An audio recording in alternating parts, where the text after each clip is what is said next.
भारत को संयुक्त राष्ट्र संघ में सुरक्षा परिषद का स्थायी सदस्य चुना गया है। ये काफ़ी असरदार स्थिति होती है, खासतौर पर तब और भी ज़्यादा जब दुनिया भर के देश बड़े बहुमत के साथ आपको चुने। कितनी असरदार होती है अस्थायी सदस्य की स्थिति और इससे उसे क्या हासिल होता है।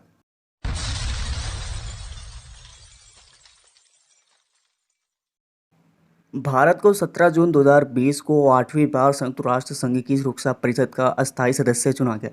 सबसे बड़ी बात यह है कि भारत जबरदस्त वोटों के साथ चुना गया। उसे 192 में से 184 वोट मिले। इससे दो बातें साफ होती हैं कि अंतर्राष्ट्रीय तौर पर भारत को दुनिया भर के देशों का बड़ा समर्थन हासिल है। दूसरा मतलब यह है कि विश्व बिरादरी में भारत का एक खास स्थान है।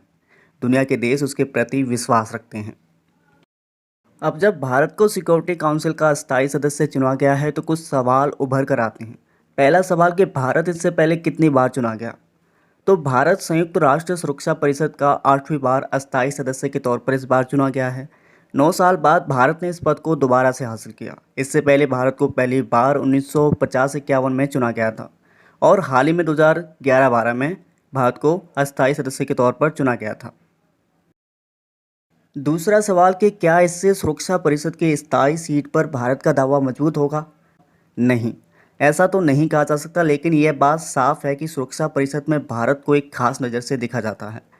दुनिया भर के देश उसकी ताकत और अहमियत पर विश्वास करते हैं और बहुत कम ऐसे देश हैं जो इतनी बार सुरक्षा परिषद के गैर स्थायी सदस्य बने हों।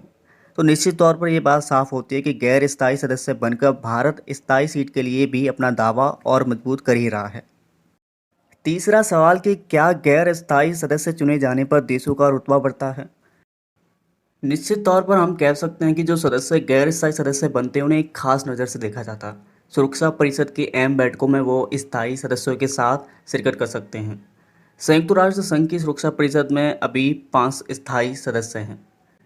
सुरक्षा परिषद में लिए जाने वाले फैसलों में इन अस्थायी सदस्यों की भूमिका भी अहम होती है। एक खास बात यह भी है कि अस्थायी और अस्थायी सदस्य बारी बारी से 1 महीने के लिए परिषद के अध्यक्ष बनाए जाते हैं। इस बार गैर स्थायी सदस्य के तौर पर केन्या, भारत, मैक्सिको, आयरलैंड और नॉर्वे को चुना गया है। चौथा सवाल कि क्या अस्थायी अपने मामलों को ज़्यादा असरदार तरीके से उठा सकते हैं।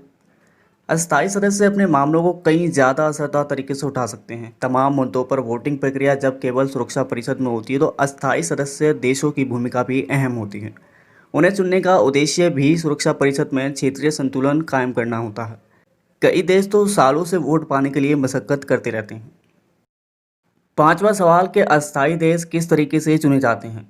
संयुक्त राष्ट्र सुरक्षा परिषद में क्षेत्रीय आधार पर अस्थायी सदस्य चुने जाते हैं, जिसमें अफ्रीकी और एशियाई देशों के लिए 5, पूर्वी यूरोपीय देशों के लिए 1, लैटिन अमेरिकी और कैरिबियन देशों के लिए 2 और पश्चिमी यूरोपीय और अन्य देशों के लिए 2 सीटें तय हैं।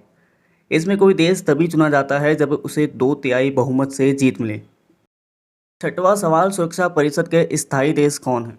संयुक्त राष्ट्र सुरक्षा परिषद में 5 देशों अमेरिका, ब्रिटेन, फ्रांस, रूस और चीन को स्थायी सदस्यता प्राप्त है। इन देशों की स्थायी सदस्यता दूसरे विश्व युद्ध के बाद शक्ति संतुलन को प्रदर्शित करती है, जब सुरक्षा परिषद का गठन किया गया था। सातवां सवाल कि क्या स्थायी सदस्यों को बढ़ाने की मांग भी सुरक्षा परिषद के लिए होती रही है। सुरक्षा परिषद की पहली बैठक 1946 में हुई थी और उस बैठक के बाद से अभी तक स्थायी सदस्यों की संख्या में कोई परिवर्तन नहीं आया है, लेकिन स्थायी सदस्यों की संख्या बढ़ाने की मांग जो है वो लगातार होती रही है। भारत, जर्मनी, जापान और ब्राज़ील तथा अफ्रीकी संघ के देश परिषद में स्थायी सदस्यता की मांग करते आ रहे हैं।